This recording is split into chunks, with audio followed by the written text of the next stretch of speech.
So here we go. So giving collaboratively, this is the general definition is that we're going to have a mutually beneficial and well-defined relationship with two or more organizations to achieve common goals. So first and foremost, why are we here? Let's make sure whatever we're trying to do is how we form ourselves. Oftentimes I get groups that come together and they say, well, we're a good group together, we want to do some great things. Like, well, what is the function of the group? What's the purpose? And do you have the right people around the table to do that? So that's a function form juxtaposition there.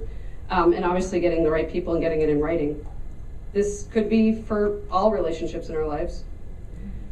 God, I got a Midwestern pace thing. I gotta figure it out with y'all. Getting in writing. Maybe I have to do my unveiling early. We'll see. Okay.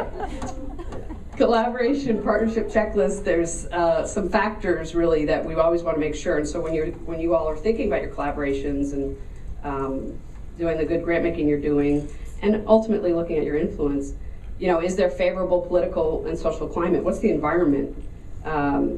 Is there appropriate cross-section of members, and is there their ability to compromise? What's the clear policy and role guidelines? Is there open and frequent communication? Are there concrete and attainable goals? And the one that always seems to get left off the table when I'm working with women's groups, that's why I was so excited to hear your big endowment, is resources. Do we have enough staff, time, money to do the good work we want to do? Bold ideas require resources. So in this lens of how we're going to group together and what we're going to do in that group and how we're going to be structured, we also want to take a look at some really key issues and trends that are affecting the sector of philanthropy right now. These are 5 trends that are influencing and shaping the future of philanthropy.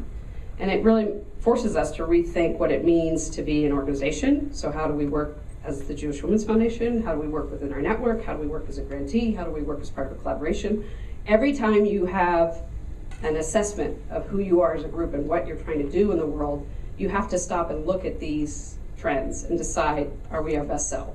Are we our best self? Are we bringing our best resources to bear? So demographically, are we including all generations at the table? Are we including all types of voices in management, in board, in our outreach? And how well are we engaging people?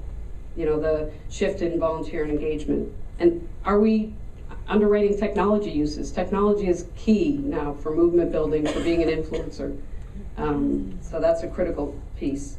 And then what networks do we know that we can introduce our collaborative partners to, and vice versa?